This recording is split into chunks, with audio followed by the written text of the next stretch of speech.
ನಾವು ಬಯಸಿಯೋ ಬಯಸ್ದೇನೋ ಈಗೆಲ್ರಿಗೂ ನಮಗೆ ಈ ಜನ್ಮ ಅನ್ನೋಂಥದ್ದು ಈ ಅವಸ್ಥೆ ಅನ್ನೋದು ಉಡುಗೊರೆಯಾಗಿ ಸಿಕ್ಕಿದೆ. ಈಗೇನು ಮಾಡಬೇಕು ಅಂತ.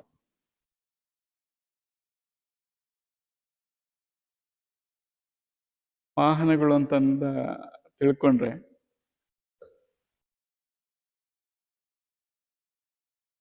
ಚೆನ್ನಾಗಿರೋ ವೆಹಿಕಲ್ ಯಾವುದಪ್ಪ? ತುಂಬ ಚೆನ್ನಾಗಿರೋ ವೆಹಿಕಲ್, ಫಾಸ್ಟಾಗಿ ಹೋಗೋದು, ಆರಾಮಾಗಿರೋದು, ಏರ್ಪ್ಲೇನ ಅಥವಾ ಹೆಲಿಕಾಪ್ಟರ್?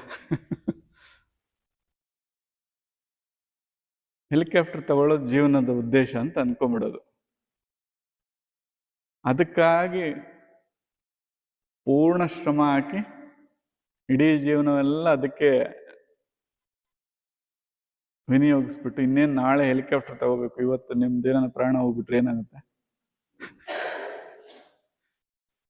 ಏನಪ್ಪ ಇಡೀ ಜೀವನ ಅಯ್ಯೋ ಹಿಂಗಾಗೋಯ್ತ, ಅವನಿಗೆ ತಿಳಿತದ ಇಲ್ಲ ಪಾಪ, ಬೇರೆಯವರೆಲ್ಲ ಬೇಜಾರು ಮಾಡ್ಕೊತೀವಿ. ಸೊ ಜಾಣ ಆದವನು ಏನು ಮಾಡಬೇಕು ಅಂದರೆ, ಇವತ್ತು ನಡೆದಾಡಕ್ಕಾಯ್ತಾ, ಪುಟ್ಟ ಹೆಜ್ಜೆ ಬಂದು ಓಡಾಡ್ಬೇಕು ಇವತ್ತು, ಅದರಿಂದ ಖುಷಿ ಪಡಬೇಕು. ಸೊ ಸಣ್ಣ ವೆಹಿಕಲ್ ಇತ್ತ, ಗಾಡಿ ಇತ್ತ, ಗಾಡೀಲಿ ಬರಬೇಕು.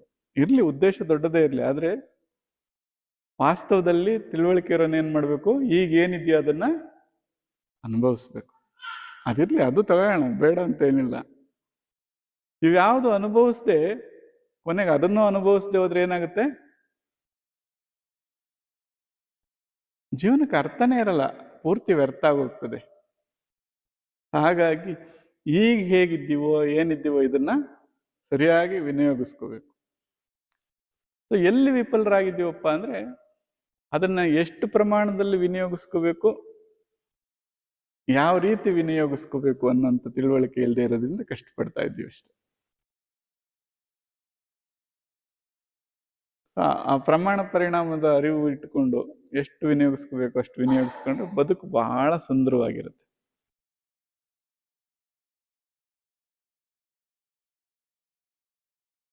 ಸೊ ಹಾಗಾಗಿ ಉನ್ನತ ಧ್ಯೇಯೋದ್ದೇಶಗಳು ಏನೇ ಇರಲಿ, ಈಗ ನಮಗೇನು ಪ್ರಸಾದ ಬಂದಿದೆಯೋ ಅದನ್ನ ಅನುಭವಿಸ್ಬೇಕು.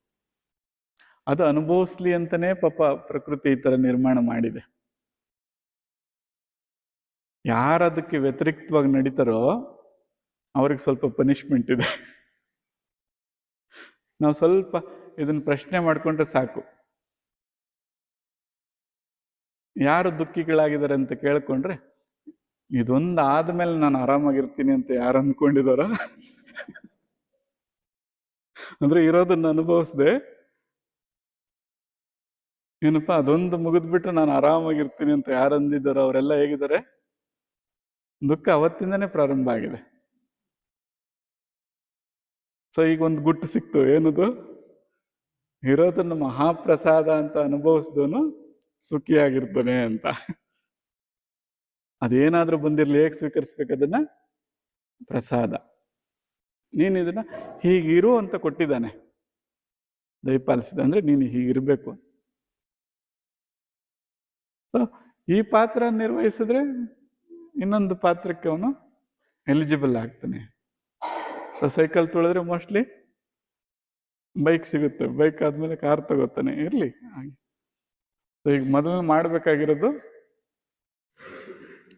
ಪ್ರಸಾದ ರೂಪದಲ್ಲಿ ಈಗ ನಾವೇನಾಗಿದ್ದೀವೋ ಅದನ್ನ ಪೂರ್ಣ ರೀತಿಯಿಂದ ಅನುಭವಿಸುವಂಥದ್ದು. ಅನುಭವಿಸುವಾಗ ಧರ್ಮ ಯಾವಾಗೂ ಇರ್ಬೇಕದು. ಧರ್ಮ ಎಲ್ಲಿ ಬಿಡಂಗಿಲ್ಲ. ನಿಮಗೆ ಹಾನಿ ಮಾಡ್ಕೋಬಾರ್ದು, ಬೇರೆಯವ್ರಿಗೂ ಹಾನಿ ಆಗ್ಬಾರ್ದು. ಈಗ ಆ ಥರ ನೋಡಿದಾಗ ಬದುಕು ನೀರಸುವ ಕಾರಣ ಅಲ್ಲ, ಬಹಳ ವರ್ಣರಂಜಿತವಾಗಿರ್ತದೆ. ಈಗ ಒಂದು ಹೂ ಅದರ ಅಸ್ತಿತ್ವದಲ್ಲಿ ಎಷ್ಟು ಚೆನ್ನಾಗಿದೆ.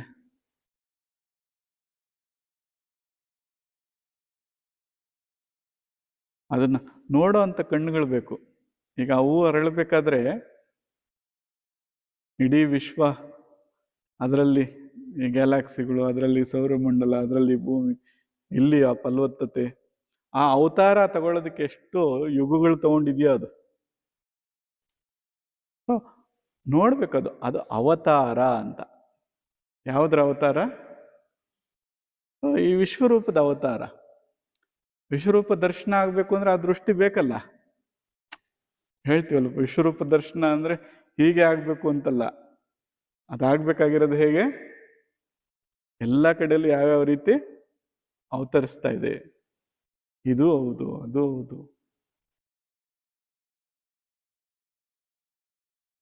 ಯಾವುದೋ ಒಂದು ಮಹಾ ಅವತಾರ ಅಲ್ಲ, ಪ್ರತಿಯೊಂದೂ ಅವತಾರವೇ. ಅವತರಿಸಿರುತ್ತಾನೆ ಪ್ರತಿಯೊಂದನ್ನು, ಒಂದು ಮಾತ್ರ ವಿಶೇಷನ ಇಲ್ಲ, ಎಲ್ಲವೂ ವಿಶೇಷ. ಅದು ವಿಶ್ವರೂಪ ದರ್ಶನ ಅಂತೀವಿ ಅವಾಗ. ಏನಪ್ಪ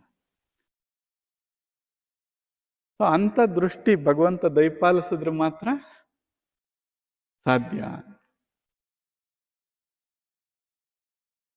ಆ ದೃಷ್ಟಿಯನ್ನ ಹೇಗೆ ನಾವು